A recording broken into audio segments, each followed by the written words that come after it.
inside from my soul.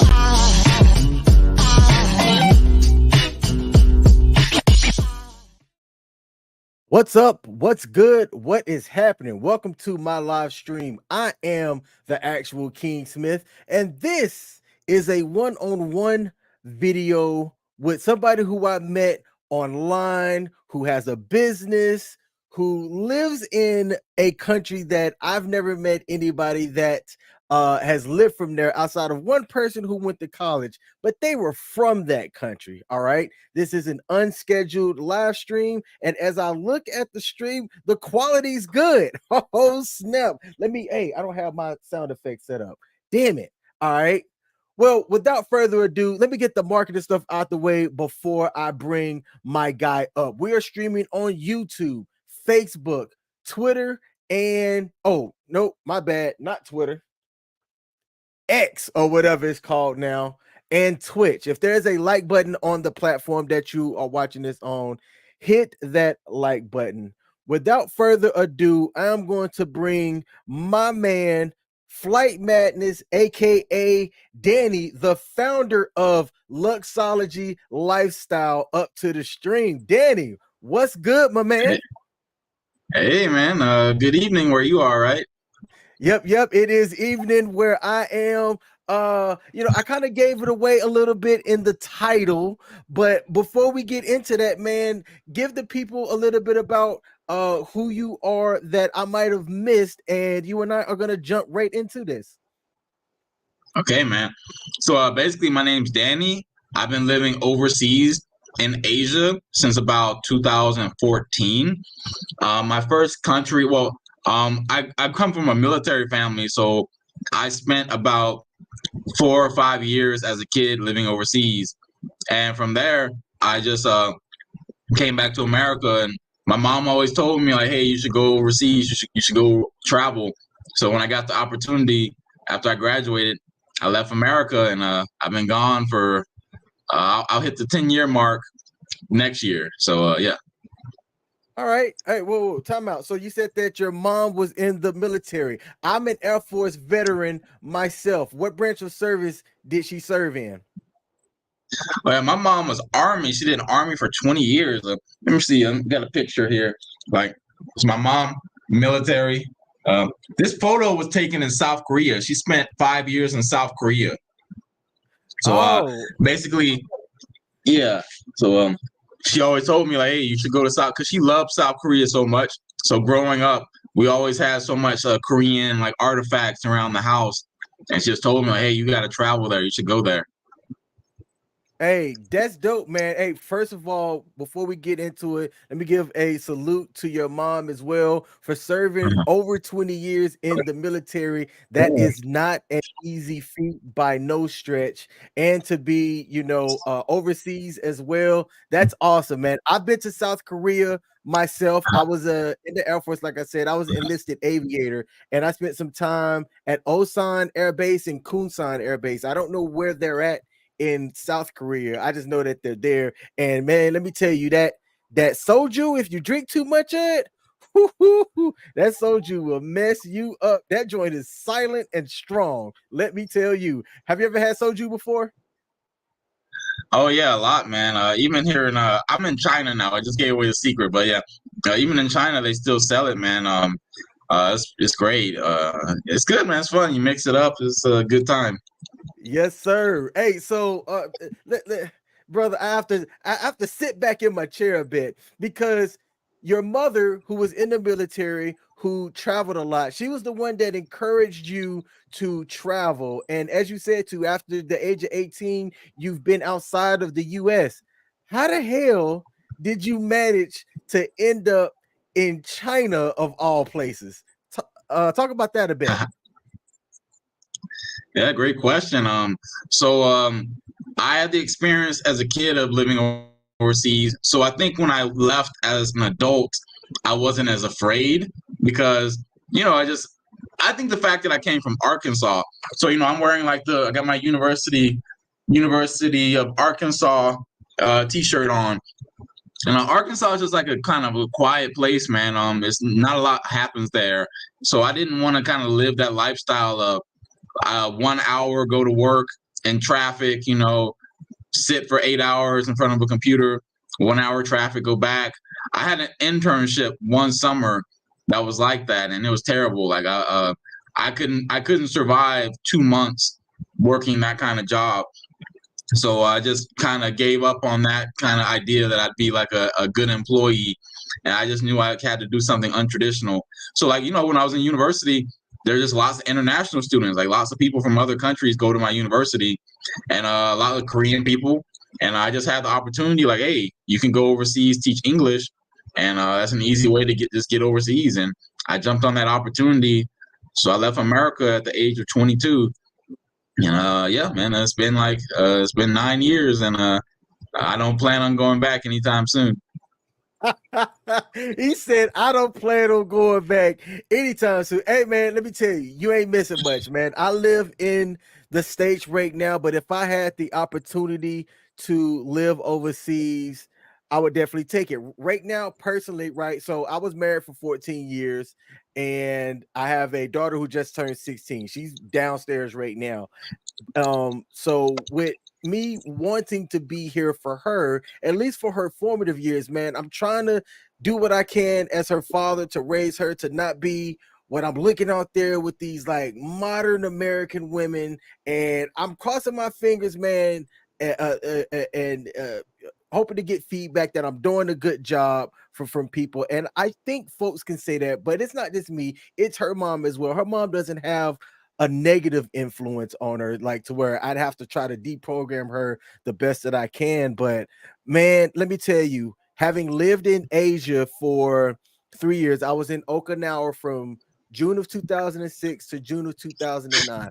I fell in love with the culture. Have you been to Japan ever before?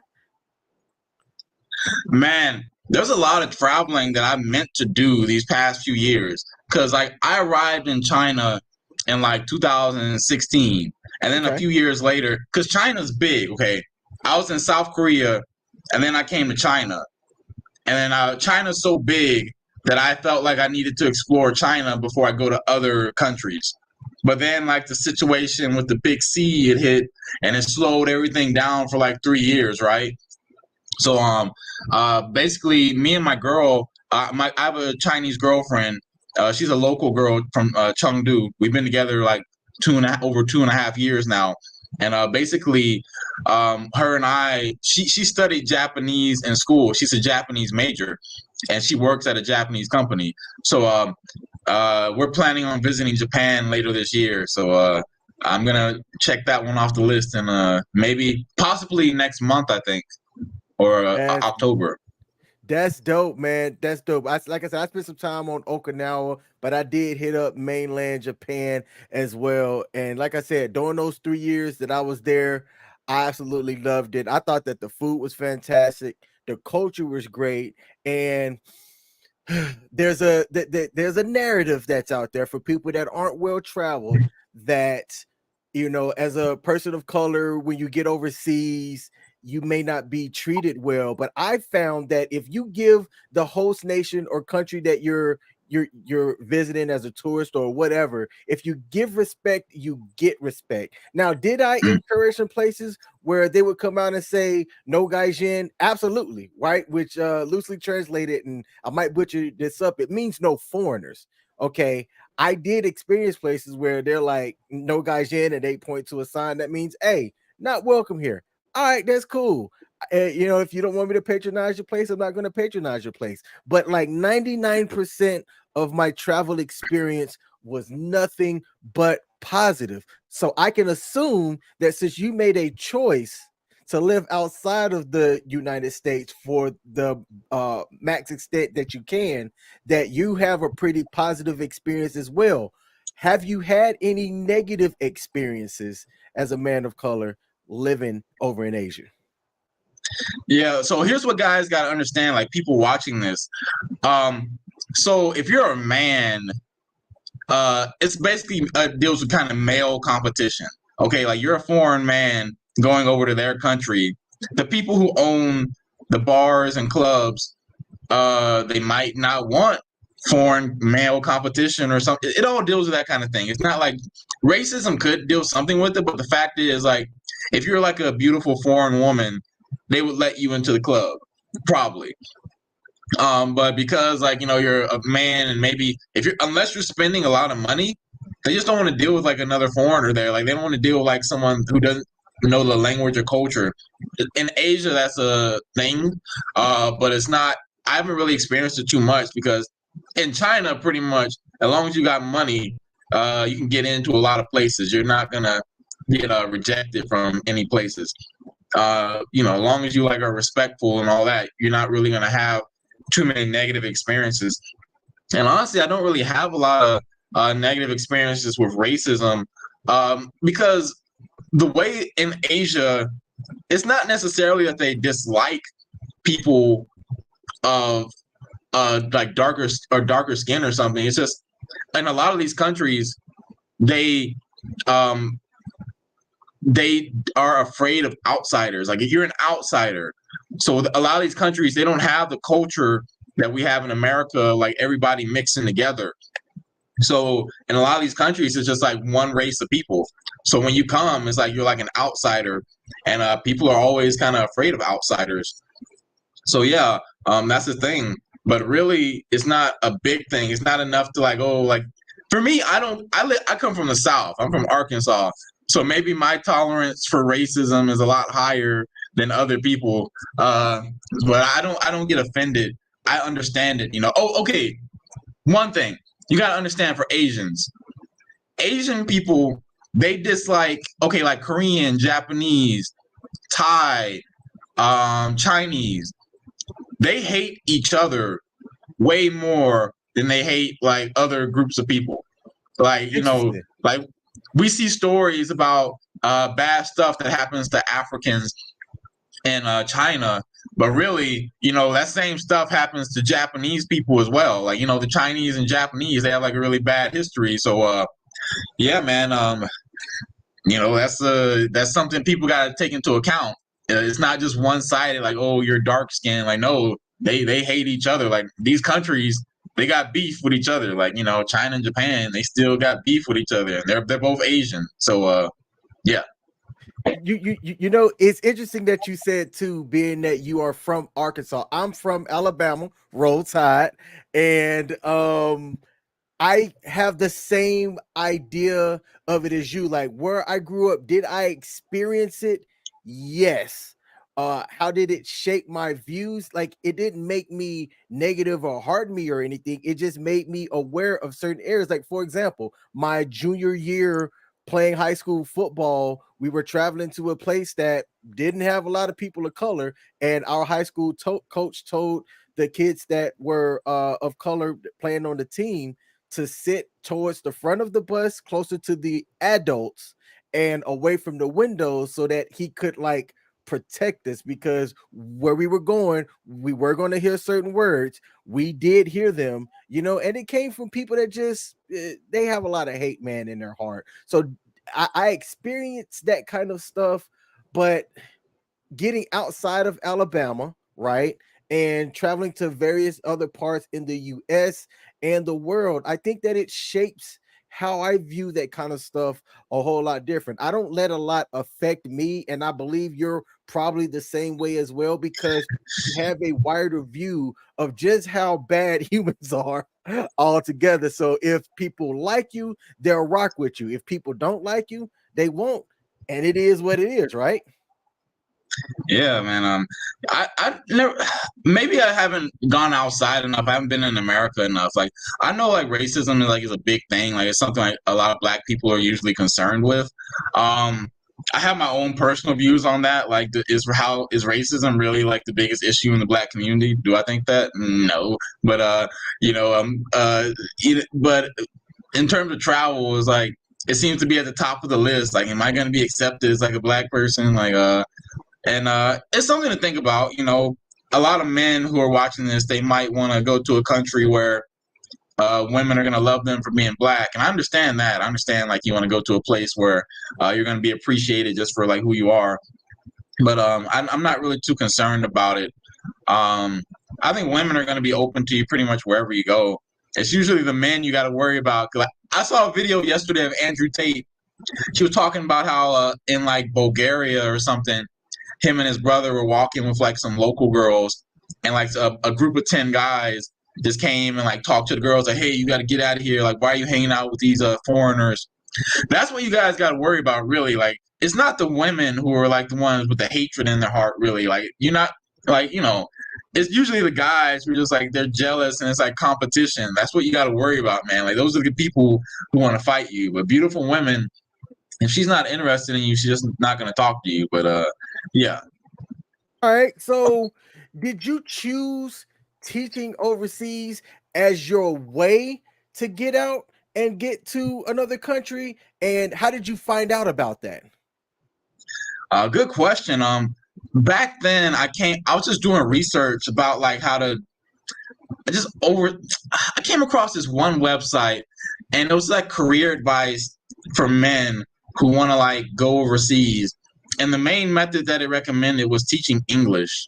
And that website doesn't exist anymore. But basically, I bought a couple books from it. I bought a book on China and I bought a book on South Korea. Because the guy who owned the website, he was Korean American. And he had done the teaching English thing. And yeah, I just did the research, and it seemed pretty legit. And really, there are so many websites online where you can get a job. So I'm lucky in that I have a 4-year bachelor's degree. In Asia, the big Asian countries, China, Japan, South Korea, having a degree really helps. There are lots of people who teach who don't have degrees. It can be kind of sketchy. You might want to check that out, make sure the legality of it. But there are lots of people over here, people who don't even barely speak English, like, Russian people, Indian people, they're over here working as English teachers because the market is just so big, the demand is so high, and there's not really enough supply of people. So, yeah. But I just got into it. My mom's a teacher. My mom's been a teacher ever since I was a kid. So I kind of had the idea I might also do it. And it was just a convenient way. Like, every person I talk to, I recommend, if you can find a way, like the country that you're interested in, if they have if they're interested in if they offer English teaching positions, I highly recommend that. 'Cause I've been doing it for the past 9 years, and the market is still there. Like, I have a lot of job security, like, especially in Asia. Like, I plan on staying in Asia. So for me, the fact that I can teach English, I'm always going to be able to find a job. Probably at least for the next 10 years or so. I don't see it disappearing anytime soon. Hey, hold on. I have to zoom in on myself for a second. Hey, y'all, that's a whole bar. Listen to what he just said. I hope that did not go over your head. If you are looking to get out of the country and earn money doing it, he said teaching English over in Asia, there's a market for it. The demand is high, and he said that there's not a whole lot of competition in it. So, like, when I hear stuff like that, I hear, ooh, opportunity right there. Opportunity. Now, he had himself set up in a way because he had his 4-year bachelor's degree already. Okay, so I don't know if that makes you more favorable, if it's something that can exclude you, but you can do the research yourself if you're looking for an opportunity in a market that has high demand and not a lot of competition.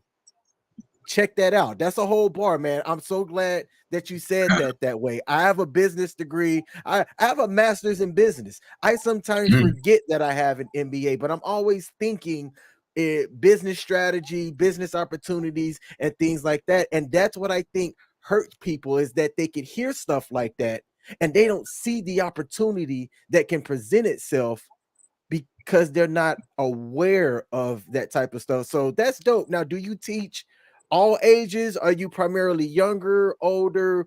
What's like your age range? Okay, I want to comment really quickly on what you said. There are a lot of countries that don't require a degree. So I suggest to people watching this, just do a Google search. What countries don't require a degree to come teach English? And Brazil, I know definitely comes off the top of my head. A lot of guys love Brazil. You can go there without a degree and make money as an English teacher. So that's probably something a lot of guys should look into. Fast way to get overseas. Um, okay. For me, when I started off teaching younger kids because the market is really big. There are people who like adults who want to learn, but the vast majority is younger people, like kids. They want to study overseas or something.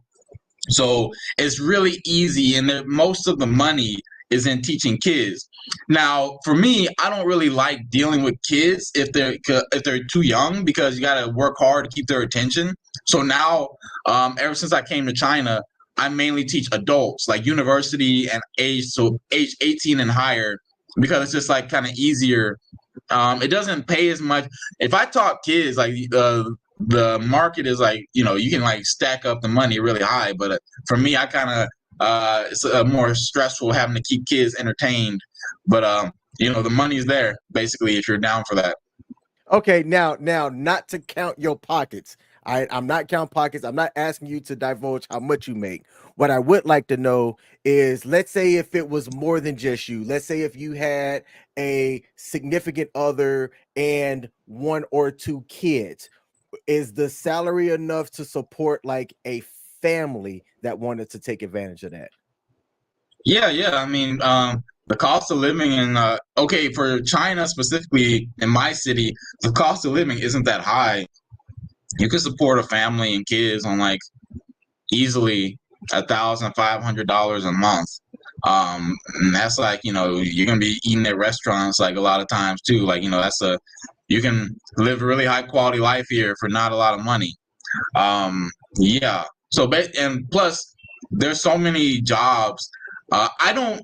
So I cut back on my teaching because I'm focusing on YouTube and I'm focusing on my business. But basically, if I wanted to, I could like fill my whole day, 7 days a week with like classes and just like make tons of money just doing that.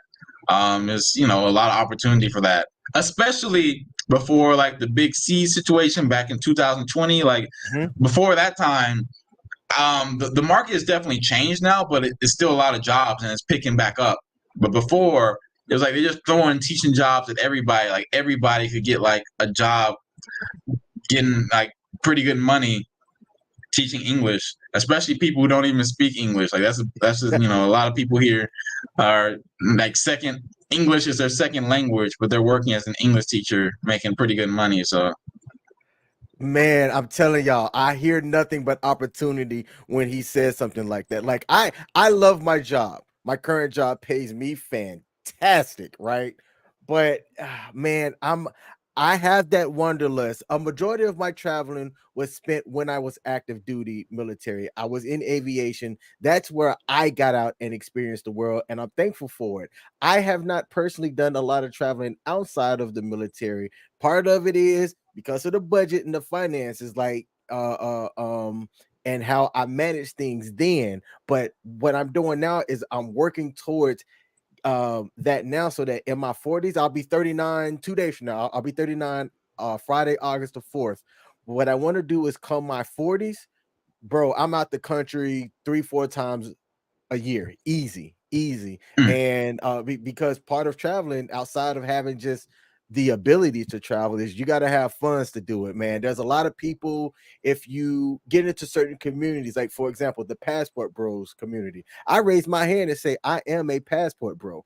When you hear that hashtag Passport Bros, there's a lot of negative connotation that comes across it, but bro, about 80% of the people are wealthy, successful, business minded business owners, people that have been in the military themselves and served their time, got out, and now they have amassed enough uh of a lifestyle and funds to be able to just do what they want to do.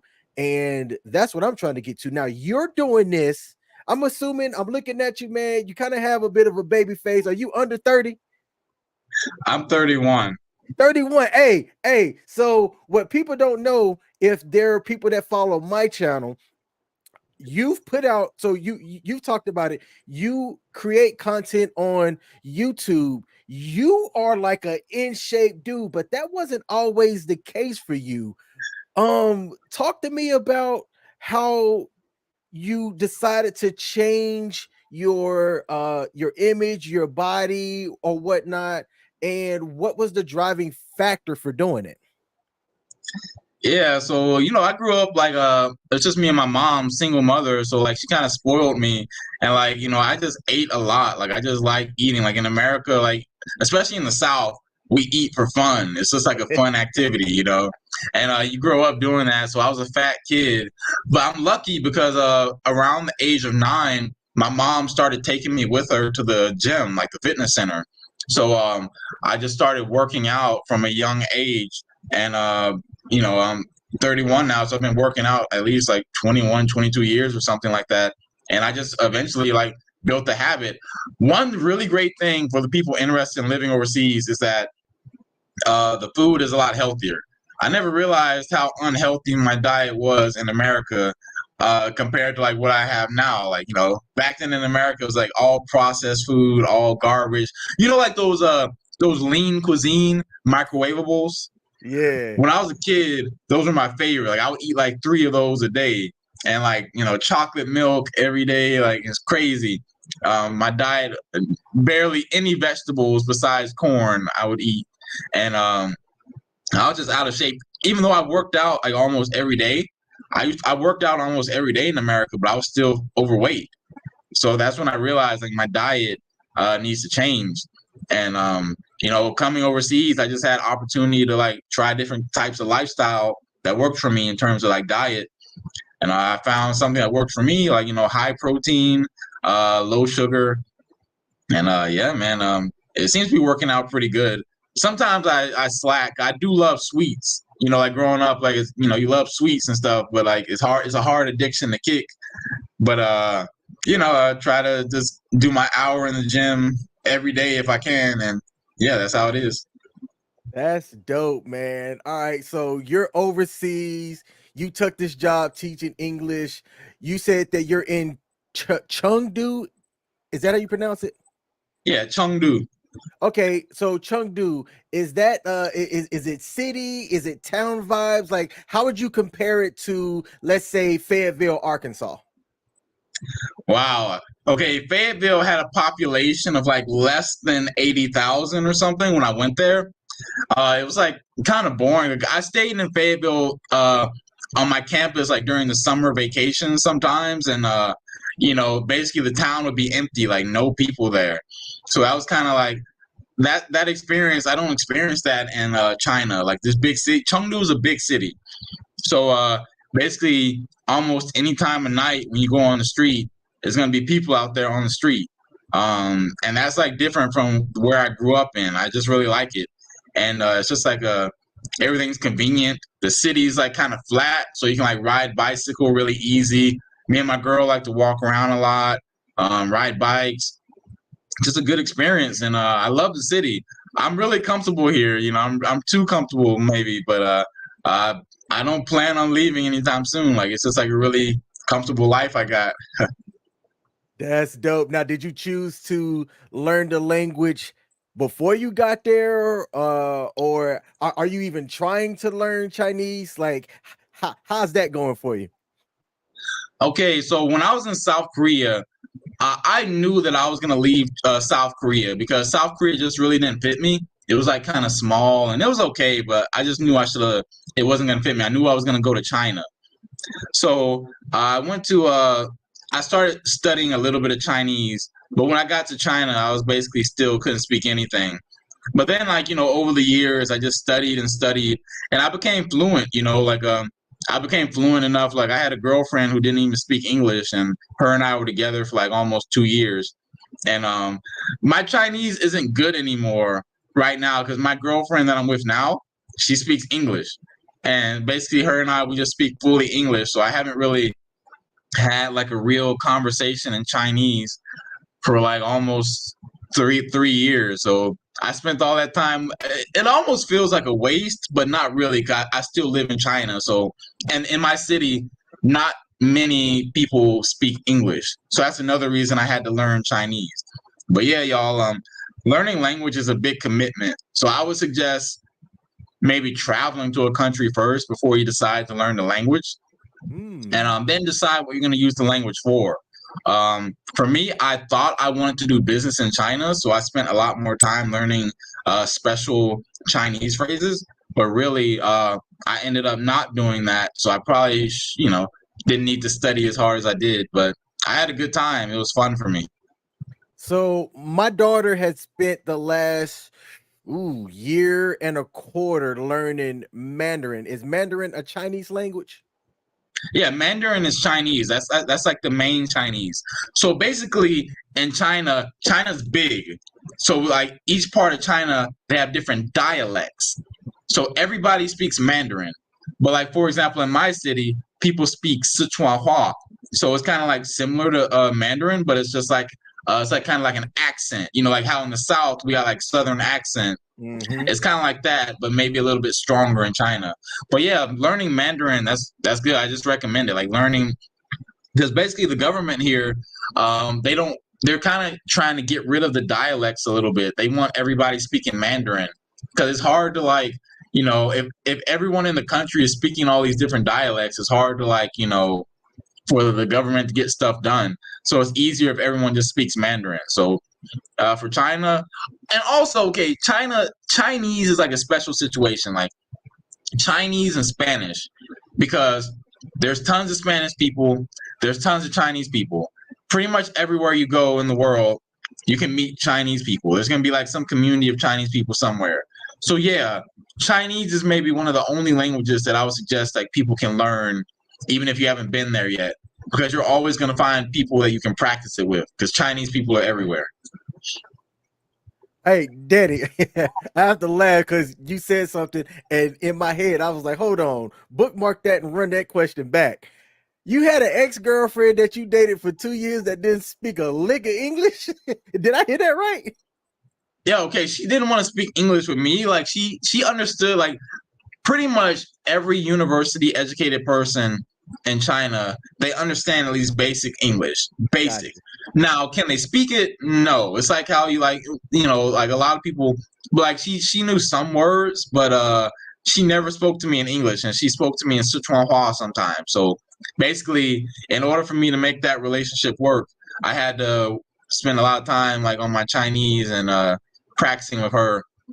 So it was okay. It was like an interesting experience. It was like it got my confidence high. Like, when you feel like you can finally like get relationships with people who don't speak English, it kind of like, hey, my ability must be pretty good, like my language ability. So that was just a nice experience.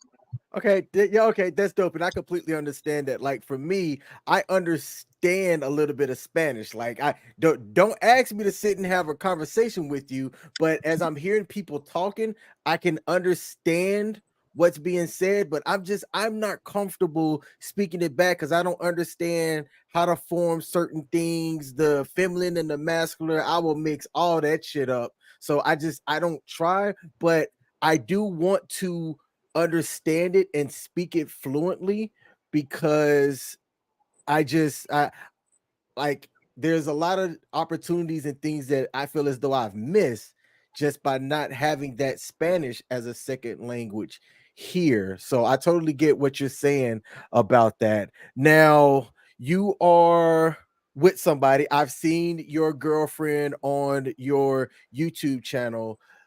How did y'all meet? And the reason why I'm asking you is because I'm trying to understand and figure out how easy it is to just make relationships in general as a Black American living in China. So, how did y'all meet?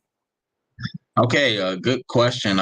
So we met on New Year's of 2021. So I have a friend who was like an owner of a nightclub, and we were just hanging outside the nightclub, and her and her friends walked by, and I just saw her, and she has like blonde hair, so she kind of sticks out, like she dyes her hair blonde, and she's really curvy. For there are lots of curvy women here, but yeah, basically I just saw her, and I went up and said hey, and yeah, like really, it's not even about color. So like for example, there are lots of African people on YouTube who like they film their life in China. And I will say like, there are a lot of Africans here because I guess they feel like they have a better quality of life in China than they do in their own country. And a lot of them Right. marry and have kids here. And I will say like as a Black American, um you're gonna be, you're gonna be considered, you're gonna have like kind of higher status compared to other groups of people. Not even about Black people. It's just like being American. You come from like the richest, most powerful country in the world. So, and you're built differently, physically. So you're gonna, you have that advantage. Like we're lucky that we come from that country. Like my quality of life, like 80% of it is the fact that I'm an American. I just got lucky. So we kind of have to just have to be grateful, man, because I meet lots of people who are just as smart as me, but they don't have the same passport, so they can't really have the same kind of lifestyle that I have. Like, my lifestyle is pretty comfortable and easy at this point in my life. It's like I don't really have much stress. Like the only stress I got to come up with is like, okay, how am I gonna film this video? But that's compared to the stress I had when I was younger, and compared to like what other people are going through. Like, imagine what your life would be like if you're a Russian guy and you had to leave your country to escape the war. Like, imagine like Mm. right now, like, you got your whole family there in America. You had to like get out of there. There's a war about to happen. They're going to try to pull you into the war. So that's kind of stuff that people in other countries have to deal with. So yeah, I lost track of the question. I'm just over here. Oh yeah, we talking about me and my lady. I don't know how Yeah. I Hey, got sidetracked. I scrolled it across the bottom. It's all Yeah, good. yeah. I'm over here talking like I don't even know how I got on that tangent. But yeah, basically, um, you know, uh, yeah. So they're gonna be you're dating like just meeting people in general, especially if you know the language. You're gonna be fine. Like one of my friends, he's African. He's like one of the most popular people on. So in America, they call it TikTok. In China, it's called Douyin. It's a Chinese company. A TikTok is a Chinese company, and he's African. He's like one of the most popular rappers in China, and he's African. China rap, by the way, in case people don't know, the Chinese rap industry is really big. Like Chinese rap is a really big industry in China. So for people who don't know, and so there's opportunity here. Okay. Hey, Danny, give me a couple of seconds here. My internet decided that it did not want to remain stable, and your audio was kind of choppy here, man. I'm going to see. There's not much I can do until it restores itself, but it's looking like it's good now. So I'm going to recap what I heard. You said that rap is pretty big over there in China, and there's a popular app called Douyi. Did I say that right? Douin, so Douyin, and it's basically it's Douyin. TikTok. Okay. So in America we call it TikTok, but in China it's called Douyin. Douyin. Okay, Douyin. And so let's get into the content creation. How I met you was, I believe, YouTube actually. And you've got a unique style about you. What convinced you to do content creation on YouTube? I was very resistant to it for a while. Back in 2019, I started my YouTube channel because back then I was a painter. You see, I got all this art on my wall. I did painting. I forgot to mention that. That's probably something I should have mentioned. Like when I came to Asia, I was really into art. Like I studied engineering in school, but I wanted to be an artist. So I came to Asia and my goal was like be a painter, and I did that for a few years. And just one thing I did was just starting a YouTube channel and just advertising my art. And then recently, like in the past year, I started doing YouTube again, just like for my new project. I have like my own brand, my own product brand, and basically, um, I got into content creation, and it's taken me a while to like find my niche, like find the kind of content that I like to make. But I think I kind of found it, and I just got to push out content every day and just kind of treat it like a job, It's a grind, man. I'll say this. I've been, and I've been doing content creation as a side hobby since 2020. I wanted actually no, since the end of about 2019. And it's a grind, but let me tell you, the opportunities that you can get from just exposing yourself, putting yourself out there, putting your brand out there, putting your ideas out there, it could be a good opportunity. But just like you said, you almost, if you want to be successful at it, or you know what, because success can be measured in a lot of different ways. If you want to achieve a different level than just the average person, you do have to treat it like a second job, but it can lead you to some pretty cool opportunities or opportunities to meet some pretty dope people. I put your YouTube channel in the comment section, but talk specifically about what your YouTube channel is all about. Yeah, so basically, I'm really big advocate of taking care of mental health. I had my own struggles with that just growing up, like dealing with stress and stuff like that. And I'm kind of living this kind of travel lifestyle where I'm overseas, and most of my friends are travelers. So I kind of came up with the concept of like, making kind of mental health or life advice for kind of videos for travelers. It's kind of like a weird niche. I haven't really nailed it down yet, but looking at my content, a lot of it's geared towards people who want to live overseas, but who also want to experience like a higher quality of living, just in terms of like how they handle situations, how they handle their emotional stuff. So that's kind of where I'm at now. And yeah, basically, I just combined the two of my interests, something I know a good amount about, and that's how I talk about it. All right. Administratively, what's the administrative things you have to do to be able to remain living in China? Like, do you have to go back every couple of years and prove that you're working there? Or are you on some type of like work visa? How does the admin part of that work? Yeah, so I'm very lucky in that I have a work visa and I have a very stable job situation. So basically, last month actually, I just renewed my visa, so I'm good for another year. And yeah, like basically, your job is supposed to handle it, whoever you're working with, and they do it for you. And some people stay on different visas. Some people are like students. Some people may be married, but work visa seems to be the one. Besides getting a green card, like if you can manage to get a green card, that's pretty awesome. You don't have to worry about visas at all. But for me, a work visa, just renew it every year, and that's pretty simple. All right. And then obviously you're getting paid and you have to work some type of financial interactions. Are you banking over there or are you banking like back here in America?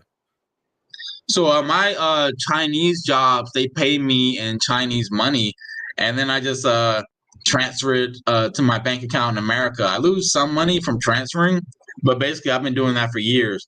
So you can get paid in foreign currency and also just transfer that to American currency, and that's what I've been doing. But you got to keep an eye on the exchange rate. Like that's one thing about living overseas. If you're going to make this kind of foreign local money, is that when you try to transfer, you got to be careful about when you do it. Now, how do people find out about that? Now, I know the answer because I lived in Japan for 3 years, but where do people go and what do you mean by keeping it out? Like, why is that important? Talk about that a bit. Oh, you mean the money transfer? Yeah. Or just like the rate in general. I just keep like I have apps on my phone, but I'm lucky in that the currency hasn't been very volatile recently. When I was in South Korea, the money, the whatever the China the Korean money and the US dollar, it changed a lot, like depending on the month. Like some months it was really good, some months it was really bad. And China has been pretty stable for the past few years. So I don't even really have to check it that much. I rarely check it these days. But depending on the country that you're in, you probably want to check it right before you transfer, because you might want to choose like the best time you can. And yeah, it really depends on your country and their economy. So I'm lucky that the Chinese economy is pretty good and the money's pretty stable. So yeah. All right, and I don't think I asked this earlier. You said that you spent some time in Korea, and then you just you were drawn to China, is the way that I got it. Why China? Why not Japan? Why not Thailand? Why not any of the other countries over there in Asia?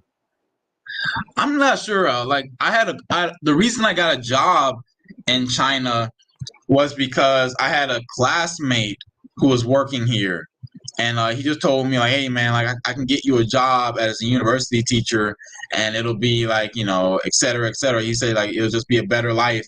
And I already knew I was gonna leave Korea. China just I'm not sure why. Oh, maybe it's because I read the book.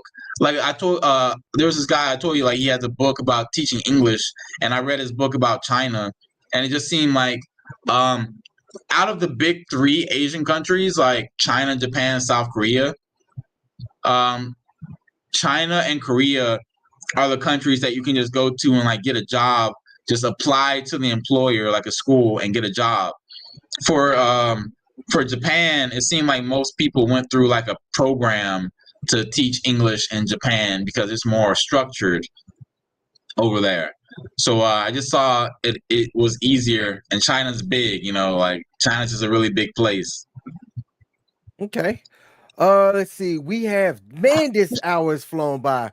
We have about 10 minutes here, and I do want to cover your brand as I have made a purchase from you myself. Talk about a little bit about the idea of Luxology lifestyle and where can people go to find more information about it. Yeah, man. Thank you so much for your purchase, man. Thank you. I'm glad the bag arrived to you safe and sound. Basically, Luxology Lifestyle is a product brand I started. I had the problem when I was like traveling. I gotta like take care of my skin. I gotta shave and all this stuff, and I didn't really have any good bags that I could use for that purpose. Like I didn't want to use a plastic bag that looks kind of cheap, so I ended up buying what's called a toiletry bag that just held all my stuff. And then I came up with the idea like, hey, maybe there are lots of other like black travelers or travelers in general who have the same problem that I have of needing to be able to carry their personal items, but they don't want to they want something kind of special and unique for them. So yeah, I just developed my own travel bag for I see you got the airplane there like lifestyle because a lot of us trying to live that travel lifestyle where we going overseas and I kind of designed it like it's basically custom made. There's no other bags out there that are exactly like this, like the size, like the compartments. I had it specially made. So, it's got all these different pockets and stuff for your toothbrush. And I use it whenever I travel. So I'm very happy with how the product turned out. And the people are traveling around the world, and I have different customers in different countries. So I'm really happy with how the project is going. Hey, good deal. You asked me to do a product review. I got like 3 product reviews that I need to get done. I promise you, I'm going to get on that. I used it on one of my most recent trips, and I was happy with the quality and how everything turned out. So, a quick quality review would be: it works for me. If you think that can work for you, go check it out. But where can people find out about Luxology lifestyle itself? I know you do a newsletter, which I read your the most recent one, by the way, in which you shared your band picture, and you talked about growing up you wasn't super confident, but there are things, and you gave like 3 different steps that you can do to kind of turn things around. So where can people find Luxology lifestyle at, and how can they tap in to that newsletter, which was done really good, by the way? Thank you. Thank you. Yeah, just go to luxologylifestyle.com and maybe I can type it. I haven't opened up the stream on my computer. If you could like maybe type it there, people could go to Luxology Lifestyle and just put your email in when you scroll down, and you can sign up for the newsletter, and yeah, like you'll get like probably a weekly dose of like what's going on, and I'll try to keep you informed and just give you good stuff, good travel stuff. I try to put out high quality stuff. In the travel community, there's a lot of different types of content that you can put out. So I feel like there's a lot of people seem to have interest in the type of content I'm trying to make. So, I'm just trying to do the best that I can. Hey, that's dope. That's dope. I put the link in the on the YouTube channel, but what I'm also going to do post production is in the description, I'm going to have your website link and your YouTube channel in the description on places that I can add descriptions like Facebook and YouTube. I don't think I can do it on X and Twitch. But hey, Danny, I thank you for taking the opportunity to have this conversation with me. What time is it in China right now? It is 10:54 a.m., man. So it's morning time over here. 10:54 a.m. We've talked about this in the past, and when I had reached out to you and asked you about doing something soon, you were just like, "Hey, man, say less. Just let me know when, and I'll be there." And we worked out the timing, and my internet decided to actually rock with me today. So I want to thank you for taking the opportunity to join my live stream, talk to the people out there. I'll let you have the last words, man, and then we will close out the live stream. Is there anything that you'd like to say to close out with, words of wisdom, whatever? You have the floor.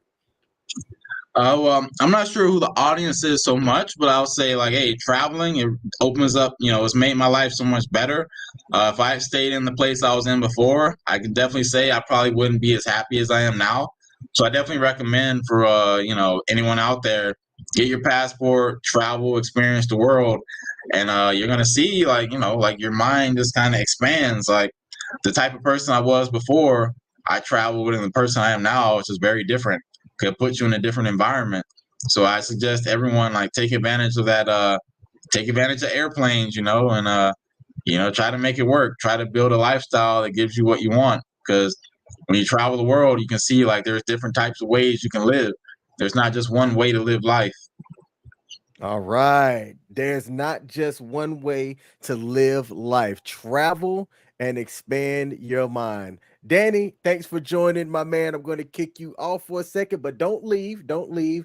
I'm going to close out my live stream. Actually, hold on. Hold on. We have viewers. Is there any questions that people would like to ask before we close out the live stream? Here's an opportunity to ask a question to somebody that lives in China from America, right? He is an American person living in China. So I'm going to take a minute or two, see if we have any questions, if you don't mind answering any questions real quick, and then we'll close out the live stream. Let's see. All right, let me go over here and check the comments while I fill time to see if we have any questions. Michelle Early over on Facebook. That's my lady. I appreciate you tuning in. She said that you are a teacher, content creator, fitness guru, and business owner. Talk about actually because you're an in shape brother, but you showed a picture on either one of your newsletters or a YouTube video. You weren't always like in shape. Uh-huh. How long did that take you? Yeah, I think I posted a picture like me as a kid. Like, after I played football. I'm not good at sports, and I didn't even really like sports as a kid. But it's like kind of peer pressure. Like everyone else is playing sports, so you feel like you got to do it too. Like every day after football practice, my mom would take me to go eat hamburgers. So it's basically like I was like a fat kid, and yeah, I'm just getting in shape. It's just really all about diet. Like it's 80% diet and like 20% like fitness, honestly. So if you can have your diet right, everything else becomes a lot easier. And it took me a long time to learn dieting the correct way. But really, just it comes down to finding what you like, what you can sustain, and basically doing that, like sticking to it, because it's really easy to find a diet that you're not going to stick to. So, yeah. All right, cool deal, cool deal. Well, I filled enough time to try to see if we would get some questions. I don't see any questions in the chat, so I'm not going to waste any more of your time. Danny, I appreciate you tuning in, man. Thank you. Yeah, man. Thanks so much for your time. Have a All great day. right. Same to you, man. So that was Danny. That was Danny. Danny is currently living and working in China. He shares about his lifestyle and things over on his YouTube channel. I put the link in on the live chat, but for those of y'all that are going to tap in on the replay, I'm going to have the link to his YouTube channel in the description box below as well. Thank you for y'all that tuned in live. Thank you for y'all that are going to tune in on the replay. Thank you to y'all that will hit that like button as you listen to this live stream. I'll be back, I don't know, sometime next week. I have to figure out this internet situation. Sean, if you're watching, you and I have to have a talk about this internet situation, man. It is trash, and I'm willing to go above and beyond to fix it and make it right. All right, because you can't be a content creator live streaming with crappy ass internet. That is not how this works. So I'm going to close out my live stream. Thanks to y'all for tuning in, and I'm out. Peace.